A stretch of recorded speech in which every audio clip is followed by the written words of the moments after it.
లోపల లోపల కుచితము, కపటము, మోసము, దురాలోచనలు. మత్తయి సువార్త 15:8 హృదయంలో ఏమున్నాయంట?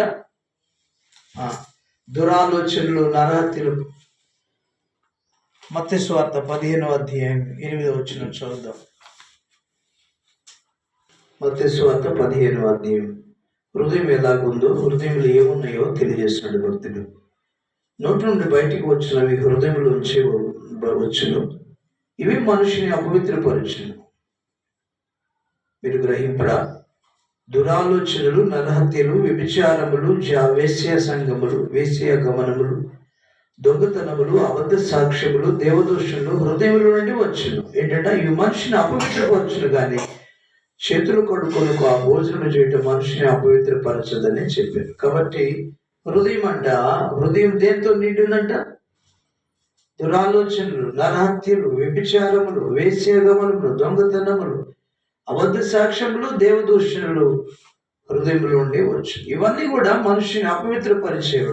మనుషుల జీవితంలో హృదయం నుంచి దురాలోచనలు వస్తున్నాయి, చెడ్డ ఆలోచనలు. ఆలోచనలు పురికొల్పిన తర్వాత కోపం రాగానే నరహత్యలు చేస్తూ ఉన్నారు.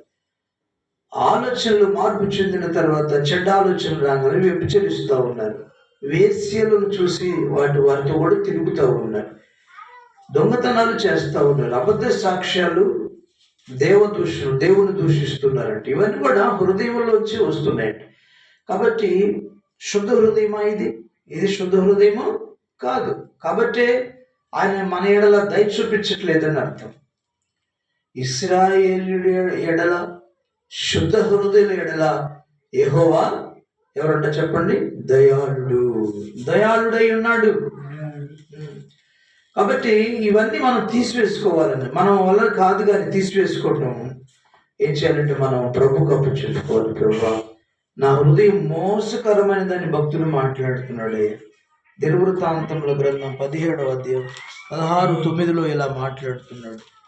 హృదయం అన్నిటికంటే మోసకరమైనది, ఘోరమైన వ్యాధి గలదని మాట్లాడుతున్నాడు అని చెప్పేసి మనం ఏం చేయాలి? ఆ హృదయాన్ని దేవునికి ఇవ్వాలి. చూద్దామా? 2వ దినవృత్తాంతముల గ్రంథం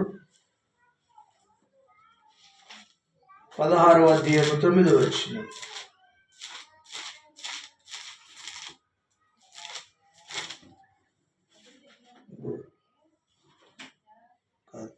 క్షమించాలి, ఇర్మియా గ్రంథం 17:9.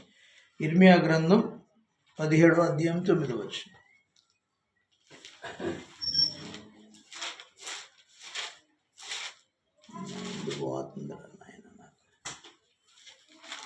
ఇర్మియా గ్రంథం 17:9 హృదయము అన్నిటికంటే మోసకరమైనది, ఘోరమైన వ్యాధి గలదని గ్రహింపగలవాడు ఎవడని మాట్లాడు. కాబట్టి శుద్ధ హృదయము లేదని అర్థం. ఇది హృదయం అనేది మోసకరమైనదిగా ఉంది. హృదయం అనేది ఇటువంటిది పాపంతో నిండి ఉంది. కాబట్టి మనము ఇలాంటి లోక సంబంధమైన వాటిని అనుసరించి నడుచుకుంటున్నామని అర్థమైంది.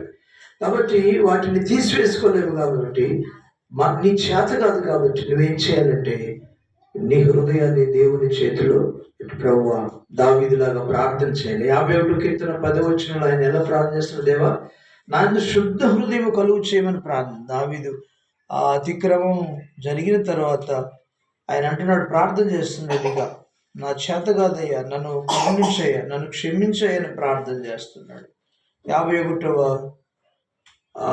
కీర్తన 10 దేవా, నా యందు శుద్ధ హృదయము కలుగు చేయము, నా అంతరంగములో స్థిరమైన మనసును పుట్టించమని ప్రార్థన చేస్తాం. కాబట్టి దావీదులాగా మనం కూడా ఏం చేయాలి? దేవునికి ప్రార్థన చేయాలి.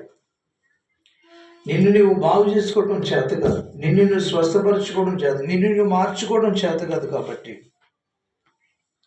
ప్రియమైన వారులారా, మనలను దేవుని చేతికి అప్పగించుకోవాలి.